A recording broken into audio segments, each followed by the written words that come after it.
Мына бука байлоодо жемге туура эмес көмгөн буканын айырмасын көрсөтүп коеюн.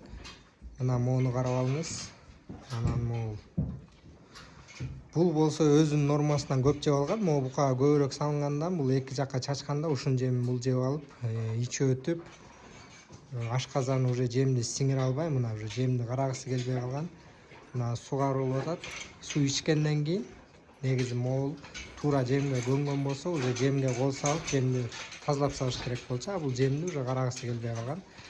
А мына могул болсо тоже жемге көнүп аткан кези, бул суу ичкенден кийин мына уже аштоосун тазалап атат. Бүт жемдерин тазалап, калган жемин баарын уже жок кылат. Бул маанайы жок, ичи өтүп, жем көп жеп алган. Уже муну интенсивный откормго өткөрүп, уже жемди полный эле салып салса болот. Мына могу буканыкындай кылып, мына бул уже жемге көнүп, уже өз нормасын билет, канча жешти. Бул болсо мына уже жем буга кенен салынат.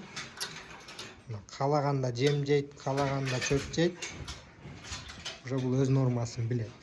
Булар өз нормасын билбегендиктен буларды көндүрүш керек. Мына бул уже көндү деп уже интенсивный откормго смело өткөрө берсе болот. Анткени бул өз нормасын билет. Булар деле көнүп атат, бирок булар кичине көбүрөөк жейт. Могул бука ачар болсо, ошондо күнүнө 3 килограмм жейт, ама күнүнө деген 5 килограмм жейт.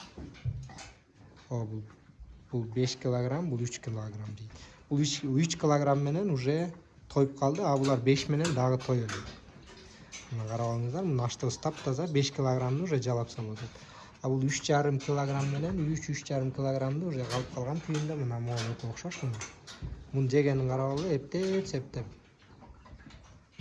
Мына мунун да жеми калып атат. Анткени уже булар көнүп келаткан, могул көп жеп алып, бүгүн ичи өтүп калды. Мунукун карагыла.